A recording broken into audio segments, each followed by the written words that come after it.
سبح اسم ربك الأعلى الذي خلق فسوى والذي قدر فهدى والذي أخرج المرعى فجعله غثاء أحوى سنقرئك فلا تنسى إلا ما شاء الله إنه يعلم الجهر وما يخفى. قول لي بس عملت ايه في الامتحان؟ والله امسك وهبدأ 10 أو 9 غلط ماشي مش متأكد منها ما حسوش يا باشا منور يا حسن. ونيسرك لليسرى فذكر إن نفعت الذكرى سيذكر من يخشى ويتجنبها الأشقى. السلام عليكم ورحمة الله وبركاته. لسه راجع دلوقتي من صلاة المغرب. كان عندي امتحان النهاردة الصبح، امتحان مادة سبيتش، مادة كده كلها كلام، يعني اللي هو كلها حفظ حرفيا، اللي هو فيها فهم بس المصطلحات كلها حفظ تخليك كده اللي هو انا كنت في الامتحان النهارده اللي هو انا ما كنتش عارف منين بيودي على فين، اللي هو اللي هو انا بقيت ابص كده، ايوه دي، طب دي كانت في انهي صفحه يا جدعان؟ طب دي كانت فوق ولا تحت ولا يمين ولا شمال؟ يلا الحمد لله ان هي عدت على خير. انا اي ماده بتعدي سواء انا حليت فيها حلو حليت فيها وحش الحمد لله. انا ما كنتش كده الاول على فكره، انا كنت الاول سنه انا عايز اشوف مكان اقعد فيه قبل ما الدنيا تضلم يعني يعني اقعد فين؟ المهم اصور وانا ماشي. كنت الاول لما كنت مثلا بطلع من الامتحان لو انا عندي غلطه واحده كنت بروح متنكد، وكنتش اللي هو حرفيا كان اليوم ما بيعديش، اللي هو كانت الدنيا بتبقى مش كويسه معايا خالص. دلوقتي لا، الامر اختلف خالص. انا بقيت ان انا وادي يوسف وانا بحل كده اللي هو انت عديت درجات النجاح يا وادي يوسف خلاص، اللي هو بقى اكمل بقى حل حلو حل حلو بقى، انت فاهم يعني اللي هو حتى لو انا غلطت فاللي هو عادي قشطه يعني، ايه يعني اما اغلط يعني عادي. اهم حاجه نفسيتي واهم حاجه ان انا اكون كويس وخلاص يعني. فالمهم فامتحان النهارده عدى على خير الحمد لله. انا مش عارف برضه، انا حاسس ان انا قاعد في مكان مظلم. الحمد لله ان هو عدى على خير. ف والله انا كنت مضغوط قوي وكنت بص انت عارف انا كل يوم الصبح والله العظيم ما بكون خلصت حرفيا. يعني مثلا لو انا عندي مثلا 11 محاضرة مثلا، بكون انا خلصت فيهم 3 من 11، وبكون الصبح والامتحان في نفس اليوم. يعني الامتحان مثلا بتاعي بيبقى الساعة 2 الساعة 12، فاللي هو باجي الساعة يعني اللي هو باجي الصبح انا مخلصت 3 محاضرات بس. طب الباقي، طب انا اعمل ايه؟ ببقى بص انت بتبقى مضغوط محطوط في ضغطه مش حلوه قوي. بس انت عارف انا بعمل ايه ساعتها؟ والله العظيم يعني في اكتر من يوم بعمل نفس اللي انا بعمله. بقوم قايم متوضي ومصلي ركعتين قضاء حاجه، وبقعد ادعي ربنا. والله العظيم والله العظيم والله العظيم الوقت اللي بيبقى قبل قبل الامتحان ده بخلص بقيه المحاضرات كلها، وكمان ان انا براجعها في المواصلات وبروح الامتحان الحمد لله. يعني ربنا بيكرمني حتى لو انا مش بحل التوب بس ربنا بيكرمني، فاهم؟ انا بكون مبسوط وطالع يعني راضي عن نفسي وبقول الحمد لله وكده. المهم المهم ده يعني انا كنت عايز اكلمك اصلا في موضوع مهم جدا. تقول لي يا واد يا يوسف في الموضوع المهم، وهي ان انت عارف انت لما تكون مثلا، انا كنت منتظم مثلا على قيام الليل، وكنت منتظم ان انا بقرا ورد القران، وكنت ان انا بذاكر كتير وبعمل حاجات كتير قوي، وفجاه كل ده راح. فجاه تلاقي نفسك انك بتنام ما بتصحاش، لا بتصلي قيام ليل ولا بتصلي صلاه فجر. تيجي تبص تلاقي نفسك ان انت مش بتذاكر. تيجي تبص تلاقي يعني اللي هو اي حاجه كويسه انت كنت مثلا انت كنت بتصلي السنن، ما عادش بتصلي السنن. فجاه بقيت بتاخر الصلاه عن موعدها. مش هقول لك انك ما بتصليش، مش هقول ان انت ما تصليش، فاهم يعني؟ انت كده كده لازم تصلي حتى لو انت بتمر لازم تصلي. هنقول ماشي ان انت في الفتره دي بتاخرها شويه صغيرين عن ميعادها يعني. المهم انا الدنيا ضلمت، انا هطلع اكلمك فوق. انا نكمل كلامنا بقى. بص انا عايز اقولك حاجه، مش هطول عليك والله، بس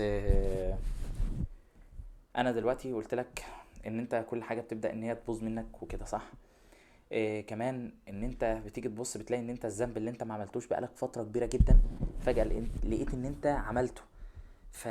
فتبدا ان انت تزعل، بيبدا يجي في دماغك بقى افكار: انت منافق يالا.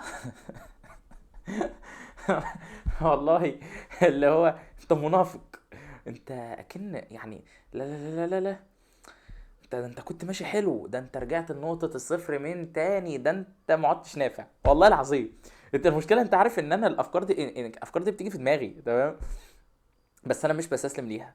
انت عارف اول ما بتيجي مثلا افكار من دي ايا يكن، يعني ايا يكن الذنوب، احنا كل واحد كلنا اصحاب ذنوب او اي حاجه او اي حاجه وكده يعني. فلما بيجي في دماغي افكار زي دي، ان هم عامل ازاي، هم ايه، متوضي ومصلي ركعتين توبه، انت فاهم؟ واللي هو وفي نفس الوقت اقوم ايه، اللي هو حاول ان انا اكتر من الطاعات. ان انا مثلا، انت عارف، انا عايز اقول لك حاجه، تمام؟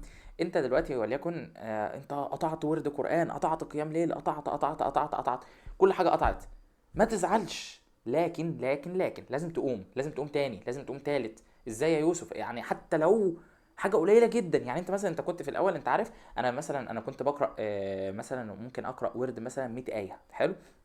في وقت ان انا بكون واقع فيه وان انا كل الدنيا معايا بايظه وكده، انت عارف انا بعمل ايه؟ والله العظيم لو هقرا 5 ايات بس، 5 ايات هقراهم. قيام الليل، انا مثلا كنت بصلي مثلا 3 ركعات، فجيت مثلا ان انا وقعت، فاجي ابص انا عايز اصلي قيام، هصلي حتى لو ركعه واحده، ركعه واحده ارجع بركعه واحده، انت فاهم حاجه؟ وواحده واحده هترجع ان شاء الله. بص انا هقول لك حاجه، يعني مش عيب انك تغلط ومش عيب انك تقع، بس العيب انك تستسلم. الشيطان بيعايز ييأسك من رحمة ربنا. الشيطان بيكون مبسوط قوي، مبسوط قوي ان انت يائس من رحمة ربنا. الشيطان مبسوط قوي ان انت ما عادش بتصلي قيام ليل. الشيطان مبسوط قوي ان انت ما عادش بتصلي صلاة فجر، ان انت ما عادش بتذاكر، ان انت قاعد يائس. انت فاهم المشكلة؟ ان هو مبسوط. هل احنا هنسيبه مبسوط كده من اللي احنا فيه ده؟ اكيد لا. انا كيوسف، انا ما بحبش ان انا يعني ان هو يبقى مبسوط وانا كده يعني، من الاخر يعني، انت فاهم؟ ف انا في كلام كتير قوي جوايا عايز اقوله، بس انا مش عارف، انت فاهم ان انا الكلام اللي هو بيختفي كده من على لساني لما بفتح الكاميرا. بس انا ممكن اغير المكان. ممكن انزل اكلمك وانا ماشي تحت. هكلمك في شويه حاجات تانية كده كمان. ف يلا. اه طلعت البلكونه، انا مش عارف انت كده هتبقى شايفني ولا لا، انا كده الاضاءه في وشي.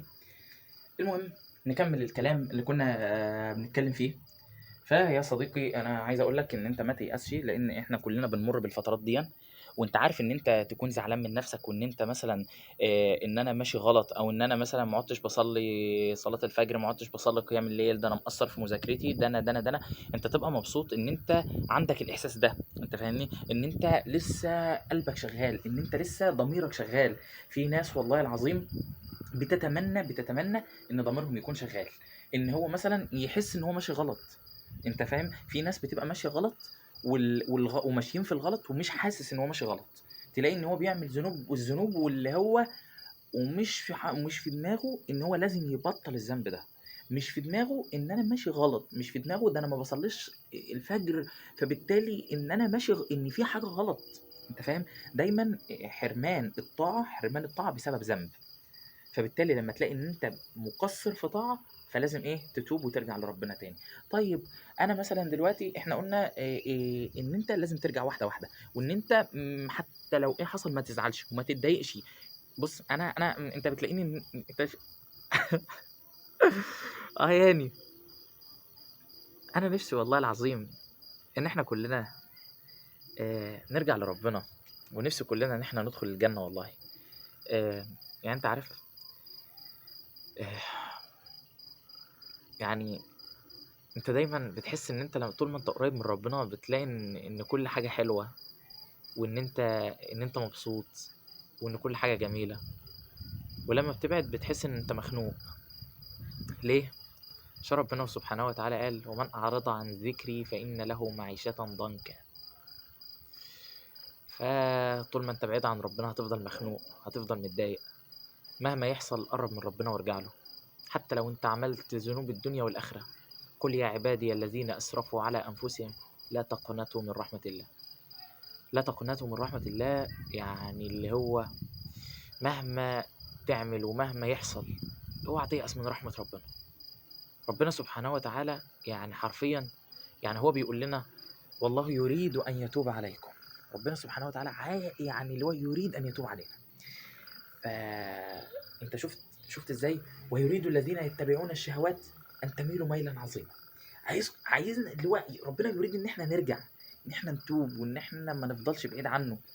فهل هتفضل بعيد؟ هل هتفضل مستسلم للي أنت واقع فيه ده؟ أكيد لأ. فبس أنا عايزك من النهاردة بعد الفيديو على طول ركعتين توبة بإذن الله. الورد بتاعك اللي انت ما عادش بتقرأه، حتى لو هتقرأ نص صفحة يا عم اقرأ 5 آيات، اقرأ 4 آيات. المهم ان انت ما تضيعش الورد بتاعك، وان انت تحاول ان انت تحافظ على السنن من تاني اللي بعد الصلوات علشان خاطر ربنا يحبك. ف انا حاسس انها مش باين صح. الذي يصلى النار الكبرى ثم لا يموت فيها ولا يحيا قد أفلح من تزكى وذكر اسم ربه فصلى بل تؤثرون الحياة الدنيا والآخرة خير وأبقى إن هذا لفي الصحف الأولى صحف إبراهيم وموسى.